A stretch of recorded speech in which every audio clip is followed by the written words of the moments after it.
Alhamdulillahil malikid dayyan, wassalatu wassalamu ala Muhammadin sayyidi waladi adnan, wa ala alihi wa sahbihi wa tabi'ihi ala marriz zaman.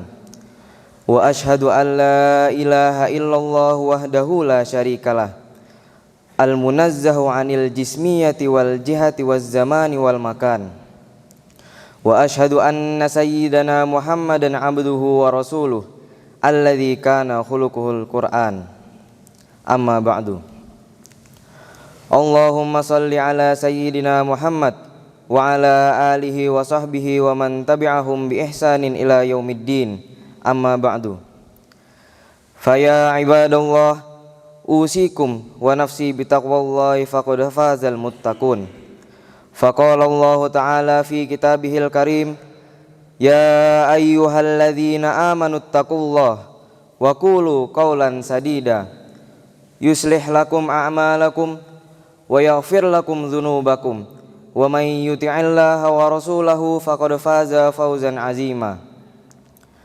Wa qala ta'ala, ya ayyuhalladzina amanu taqullaha haqqa tuqatih wa la tamutunna illa wa antum muslimun. Ma'asyiral muslimin rahimakumullah, tak henti-hentinya kita panjatkan puja dan puji syukur kepada Allah Subhanahu wa taala yang telah memberikan kita nikmat iman dan Islam, karunia yang teramat besar yang Allah karuniakan kepada hamba-hambanya.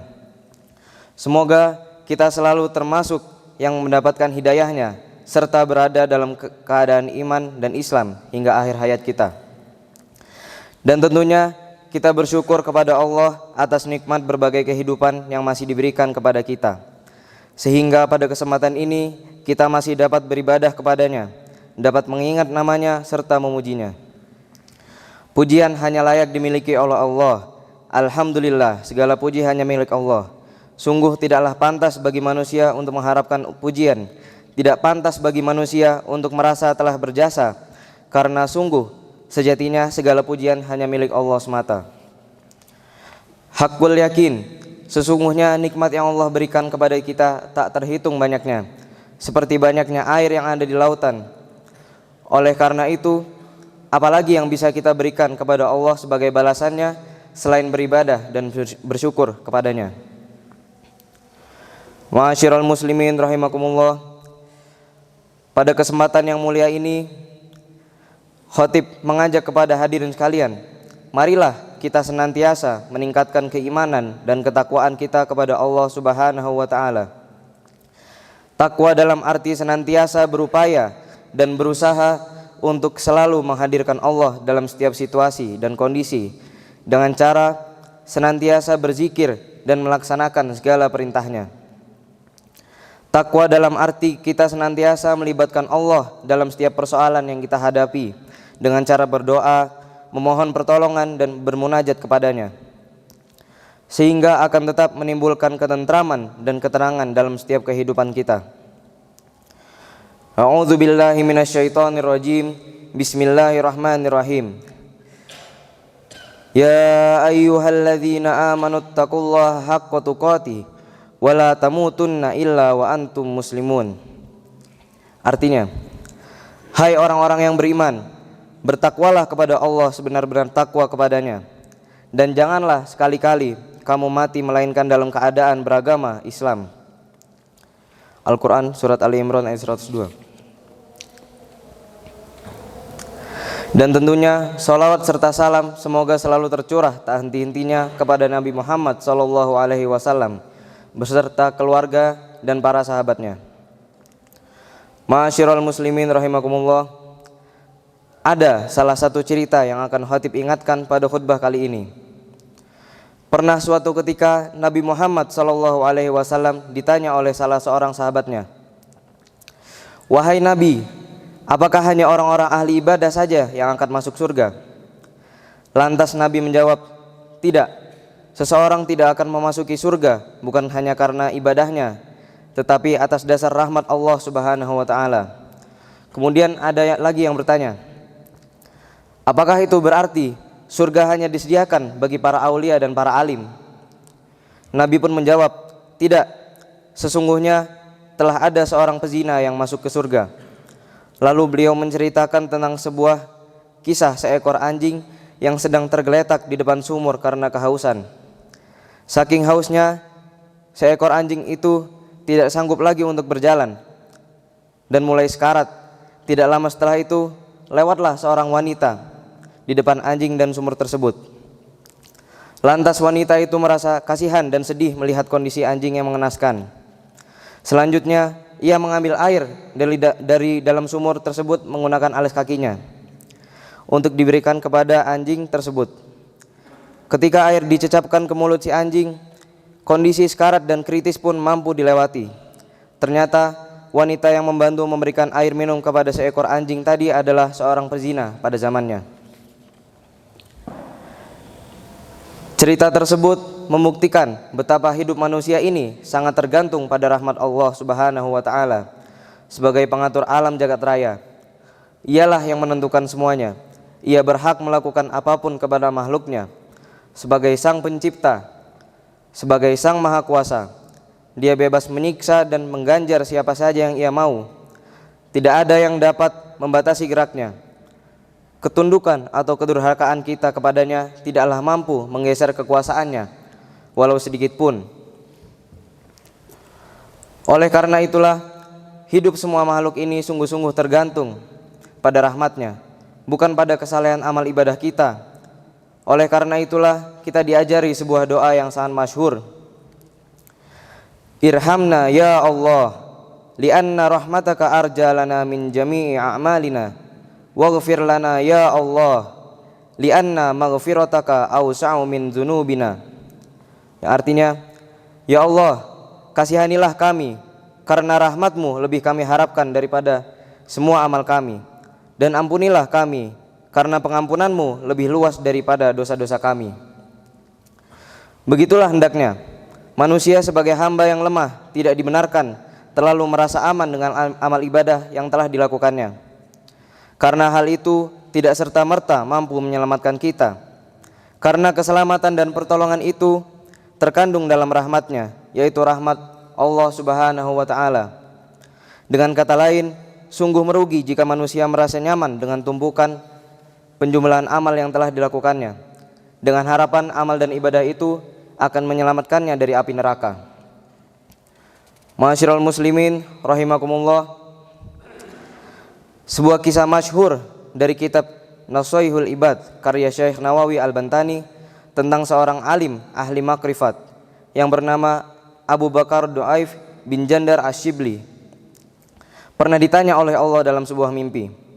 Allah berfirman, "Tahukah kamu mengapa aku mengampunimu?" Ash-Shibli pun menjawab, "Mungkin karena amal solehku ya Allah." Bukan. Allah membalas jawaban orang alim tersebut. Atau karena rasa ikhlas ketika beribadah kepadamu ya Allah. Bukan juga. Karena haji, puasa dan sholatku kah ya Allah? Juga bukan. Karena kepergianku untuk menuntut ilmu pada orang-orang yang soleh? Bukan juga. Ash-Shibli pun menjawab, "Oh Tuhanku, lantas dengan apa engkau mengampuni semua kesalahanku itu?" Maka Allah berfirman, "Ingatkah kamu saat melewati suatu daerah yang dingin, lalu kamu melihat seekor kucing yang berada dalam kedinginan. Lantas kamu ambil kucing itu dan kamu hangatkan dalam jubahmu." "Ya, aku ingat ya Tuhanku." Lalu Allah berfirman lagi, "Karena kasih sayangmu terhadap kucing itulah sehingga aku juga menaruh belas kasihan kepadamu." Kisah ini semakin mempertegas bahwasanya ampunan Allah itu sangat luas dan tidak terduga. Tidak ada yang mengetahui siapa orang yang dikehendaki untuk diterima ampunannya selain Allah. Namun sayangnya pada saat sekarang ini tidak sedikit di antara kita kaum muslimin yang merasa bahwa kitalah yang pantas menerima ampunan Allah Subhanahu wa taala. Karena kita telah melakukan banyak amal soleh, menjalankan sholat 5 waktu, puasa saat Ramadan, puasa sunnah, hingga berangkat ke Baitullah untuk melaksanakan haji. Padahal tidak ada sedikit pun otoritas kita sebagai manusia untuk merasa bahwa diri kita pasti diampuni, apalagi merasa benar sendiri, terlalu merasa bangga dengan apa yang dikerjakan. Maka ketika ada seorang muslim yang bersikap menolak atau bahkan mengancam ibadah umat agama yang lain dengan alasan sebagai minoritas, tentu bukanlah sikap yang bijak. Karena bisa jadi Allah malah mengampuni orang-orang muslim yang bersikap ramah dan menghargai mereka meskipun minoritas. Lalu ada juga muslim yang bersikap merasa benar dengan apa yang dipahaminya, lantas menganggap paham yang lain salah sehingga dipandang sesat, bahkan sampai mengkafirkannya.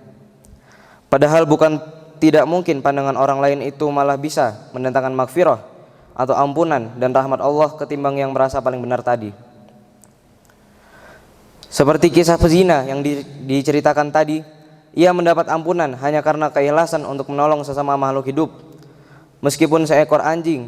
Kemudian kisah Asyibli yang menerangkan bahwa menebar kasih sayang kepada seluruh makhluk, meskipun hanya kepada seekor kucing, ternyata dapat mendatangkan rahmat dan maghfirah Allah Subhanahu wa taala. Ma'asyiral mu'minin rahimakumullah. Allah berfirman dalam Al-Qur'an surat Az-Zumar ayat 53. A'udzu billahi minasyaitonir rajim. Bismillahirrahmanirrahim.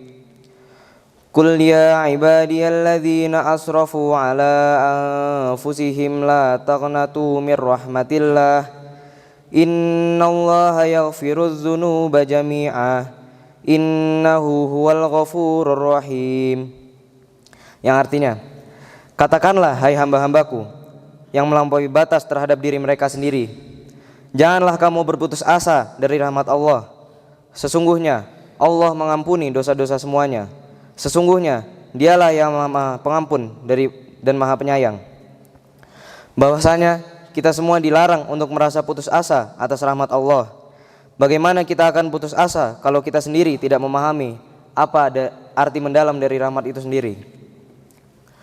Oleh karena itulah tidak dibenarkan bagi kita untuk menilai rendah sebuah amal ibadah, walaupun itu sekedar menghindarkan duri dari tengah jalan. Karena bisa saja amal itu yang dirahmati Allah Subhanahu wa taala. Kita tidak boleh meremehkan amal sekecil apapun.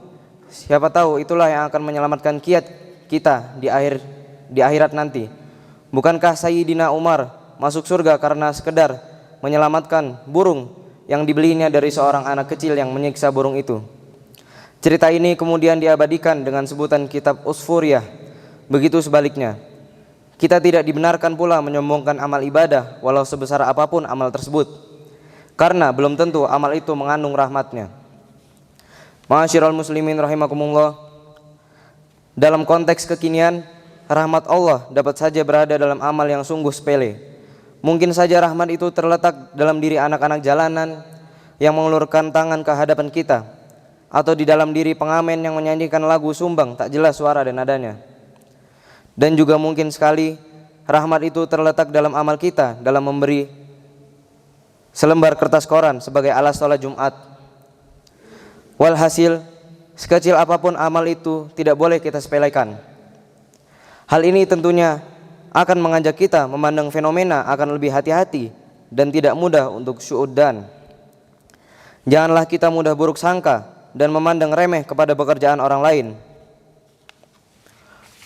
Tukang sayur yang manggal setiap pagi, tukang loper koran, tukang ojek, tukang-tukang lain yang sering kita nikmati jasanya tanpa kita kenal profilnya dengan dekat. Bahkan seringkali kita jadikan kambing hitam. Bisa jadi pekerjaan merekalah yang mengandung rahmat Allah Subhanahu wa taala dibandingkan dengan pekerjaan kita. Akhirul kalam, bahwasanya manusia tidak boleh berputus asa untuk terus memburu rahmat Allah. Karena sesungguhnya rahmat itu amat luasnya. Hanya kebanyakan manusia tidak memahami hikmah di balik itu semua. Demikianlah khutbah Jumat kali ini. Semoga membawa banyak manfaat. Minimal meyakinkan pada diri kita agar kita tidak mudah memandang remeh pada amal-amal kecil dan juga amal-amal orang lain. Bahwasanya kita tidak boleh meremehkan sesuatu yang kecil, amal-amal kebaikan yang kecil, karena mungkin saja di dalamnya terdapat rahmat Allah Subhanahu wa taala. Barakallahu li wa lakum fil Qur'anil azim wa nafa'ani wa iyyakum bima fihi min ayati wa zikril hakim. Wa taqabbalallahu minna wa minkum tilawatah innahu huwas samiul alim. Aqulu qauli hadza fastaghfirullahal azim innahu huwal ghafurur rahim.